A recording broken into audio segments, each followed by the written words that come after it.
Mm. Hello and welcome back. Happy New Year, everyone. Oh, today is January 1st, 2025, and we are reading our new book today, Abhorsen by Garth Nix. I have to show you. I've got my bookmark in here that I'd forgotten about. I have a $10,000 bill. It's not real. It's just a little bookmark.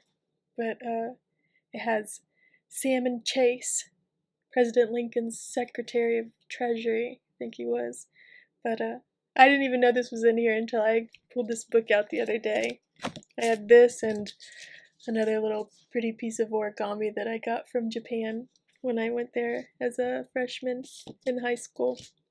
Anyways, I hope you had a wonderful end of your year. It's been 10 days since I read, so I tried to read a little bit out loud this morning to get my juices flowing again, but I'm just going to read the prologue today, which is just a few pages, but it'll give you an idea of what to look forward to in this book. And yeah, I'm gonna get into reading. So I've missed you guys. I can't wait to start doing this again. I do want to say though that I think this is going to be the last book that I read for a while. I've thought a lot over the past week and a half about what I want to do this year, and I've come up with some really good ideas, and I'm excited to start making some new videos of things like me making my handmade books, what it's like to make a piece of paper out of like junk mail and scraps of paper and flowers. And when it gets warmer this year, I'm so looking forward to making some videos in my new garden. So this whole year is going to be my first venture into permaculture gardening and making some permanent, just beautiful nature features on my land, on this land that I live on, that I'm lucky enough to get to live on.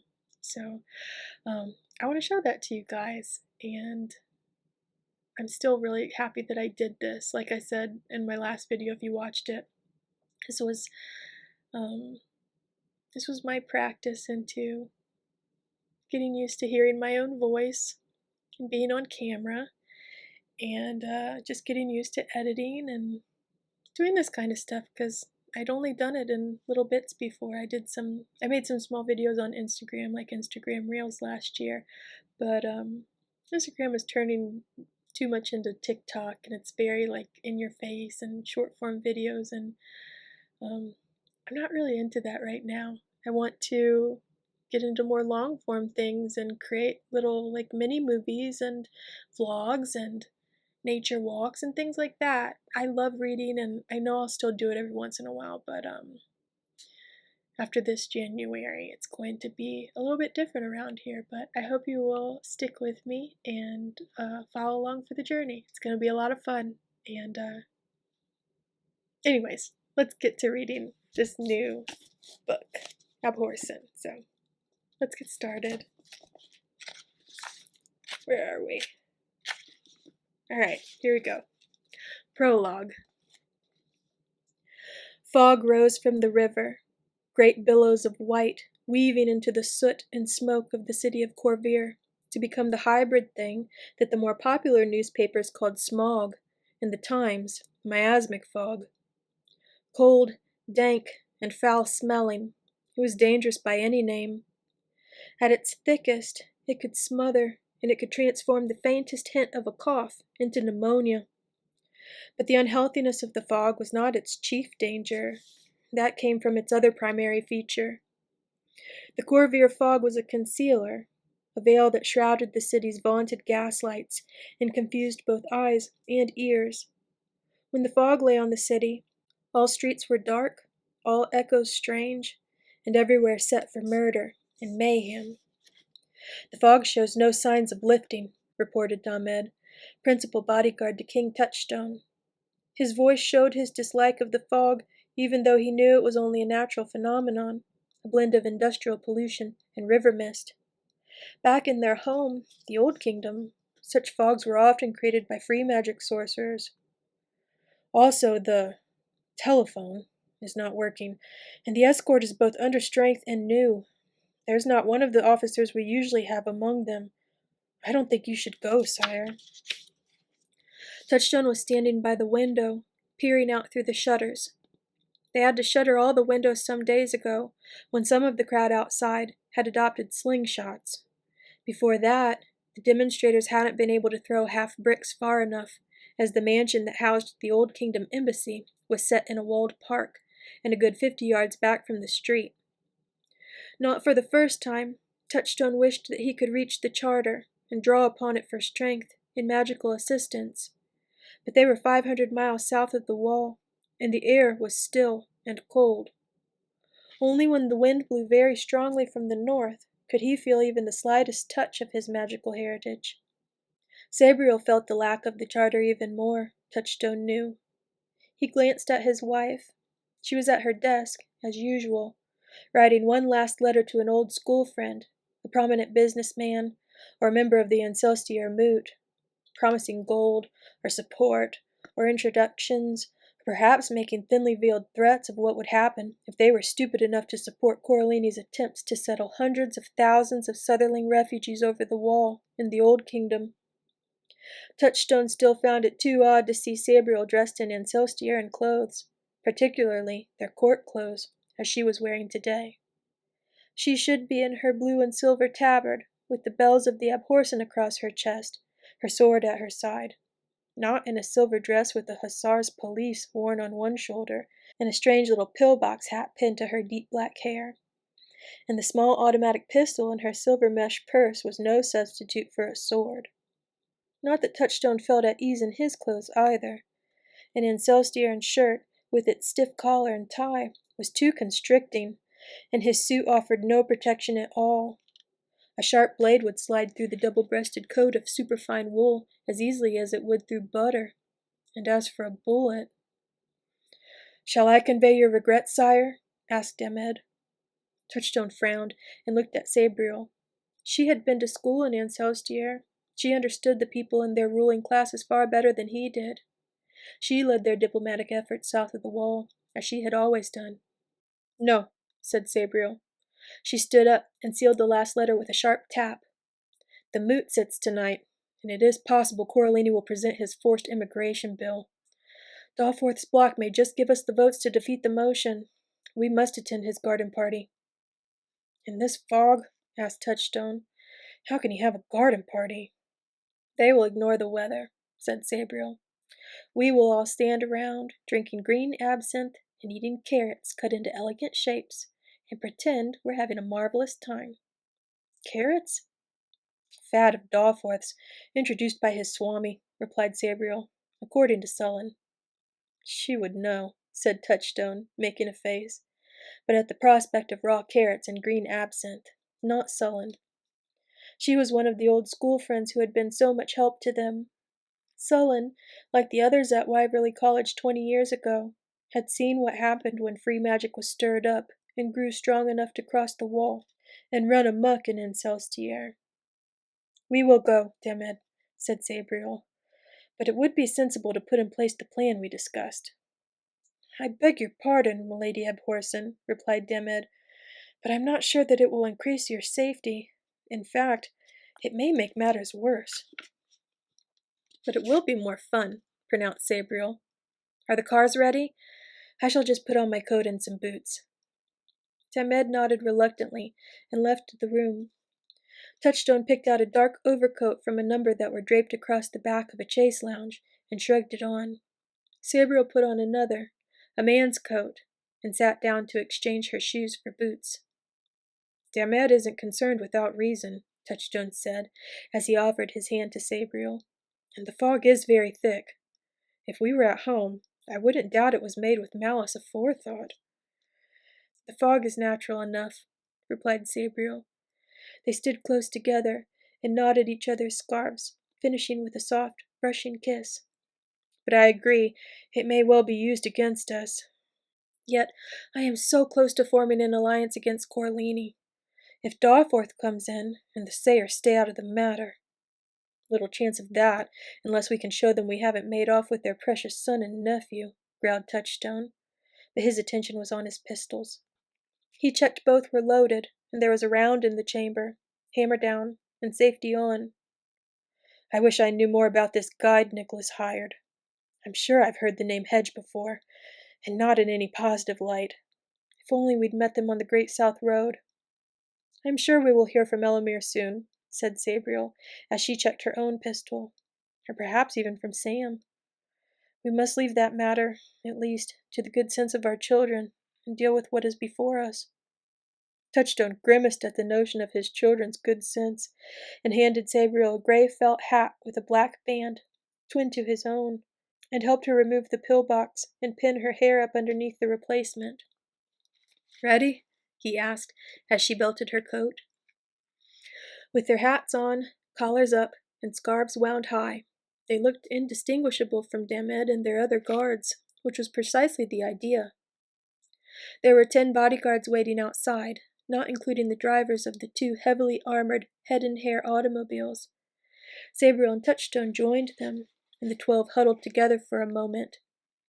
If any enemies were watching beyond the walls, they would be hard put to make out who was who through the fog. 2 people went into the back of each car, with the remaining 8 standing on the running boards. The drivers had kept the engines idling for some time, the exhausts sending a steady stream of warm, lighter emissions into the fog.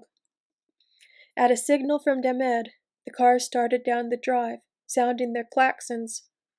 This was the signal for the guards at the gate to throw it open, and for the Ancestier and police outside to push the crowd apart.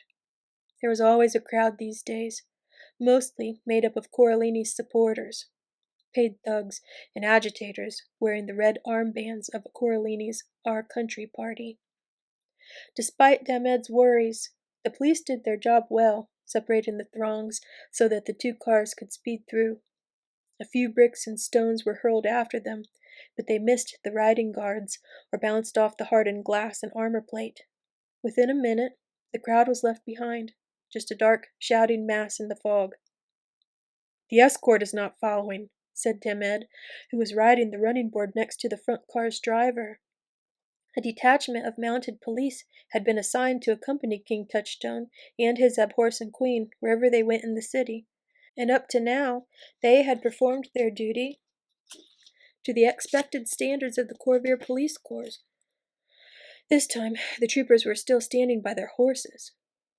Maybe they got their orders mixed up, said the driver through her open quarter window, but there was no conviction in her voice. We'd better change the route, ordered Damed. Take Harold Street, left, up ahead. The cars sped past 2 slower automobiles, a heavily laden truck, and a horse and wagon, braked sharply, and curved left into the broad stretch of Harold Street. This was one of the more modern promenades, and better lit, with gas lamps on both sides of the street at regular intervals. Even so, the fog made it unsafe to drive faster than 15 miles per hour. Something up ahead, reported the driver. Damed looked up and swore. As their headlights pierced the fog, he saw a great mass of people blocking the street. He couldn't make out what was on the banners they held, but it was easy enough to recognize it as an Our Country demonstration. To make it worse, there were no police to keep them in check, not one blue-helmeted officer in sight. Stop! Back up! Said Damed.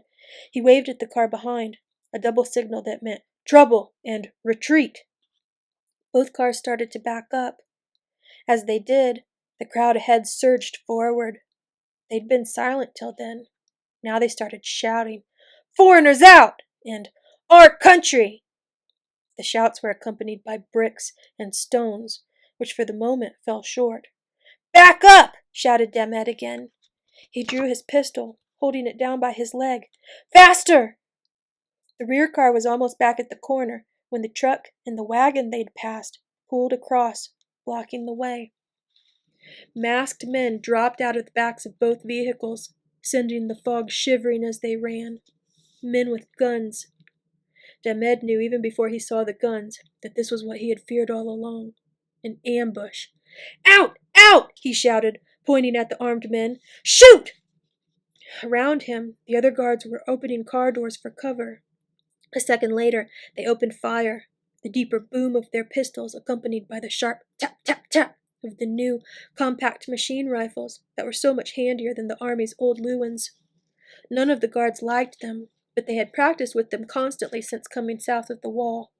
"Not the crowd!" roared Touchstone. "Only armed targets!" Their attackers were not so careful. They had gone under their vehicles, behind a post box, and down on the footpath beside a low wall of flower boxes, and were firing wildly. Bullets ricocheted off the street and the armored cars in mad, zinging screeches. There was noise everywhere, harsh, confused sound, a mixture of screaming and shouting combined with the constant crack and chatter of gunfire. The crowd, so eager to rush forward only seconds before, had become a terrible, tumbling crush of people trying to flee. Damed rushed to a knot of guards crouched behind the engine of the rear car. "The river!" he shouted. "Go through the square and down the warden's steps. We have 2 boats there. You'll lose any pursuit in the fog." "We can fight our way back to the embassy," retorted Touchstone. "This is too well planned. The police have turned, or enough of them. You must get out of Corvair, out of Ancelstier." "No!" shouted Sabriel. "We haven't finished." She was cut off as Damed violently pushed her and Touchstone over and leaped above them. With his legendary quickness, he intercepted a large black cylinder that was tumbling through the air, trailing smoke behind it. A bomb. Damed caught and threw it in one swift motion, but even he was not fast enough. The bomb exploded while it was still in the air, packed with high explosive and pieces of metal. It killed Damed instantly. The blast broke every window for half a mile and momentarily deafened and blinded everyone within 100 yards. But it was the thousands of metal fragments that did the real damage, ripping and screaming through the air to bounce off stone or metal, or all too often to cut through flesh. Silence followed the explosion, save for the roar of the burning gas from the shattered lamps. Even the fog had been thrown back by the force of the blast, which had cleared a great circle open to the sky. Rays of weak sunshine filtered through, to illuminate a scene of terrible destruction. There were bodies strewn all around under the cars, not one overcoated guard still on his or her feet. Even the car's armored windows were broken, and the occupants were slumped in death. The surviving assassins waited for a few minutes before they crawled out from behind the low wall and moved forward, laughing and congratulating one another, their weapons cradled casually under their arms or across their shoulders with what they imagined was debonair style. The talk and laughter were too loud, but they didn't notice. Their senses were battered, their minds in shock, not only from the explosion or the terrible sights that grew closer and more real with every step, or even with relief at being alive in the midst of so much death and destruction. The real shock came from the realization that it was 300 years since a king and a queen had been slain on the streets of Corvair. Now it had happened again, and they had done the deed. Or did they? We'll have to find out later. That's the end of the prologue. So, excuse me. I hope you enjoyed that reading. We're back. We're back at it. So, I will post chapter 1 tomorrow evening at 8 p.m. Eastern Standard Time. And until then, I hope you have a wonderful rest of your New Year's Day. And I don't know what I'm going to do other than edit and eat and try to get one more day of rest before everything picks back up to normal. But anyways, I'm going to figure out soon when I'm going to start posting these new videos. I'm so excited, and I hope you will join me for them or check a few of them out. I understand if you're just here for the readings and that's your thing, but there's going to be some fun new stuff ahead, so I hope you'll join me, like I said.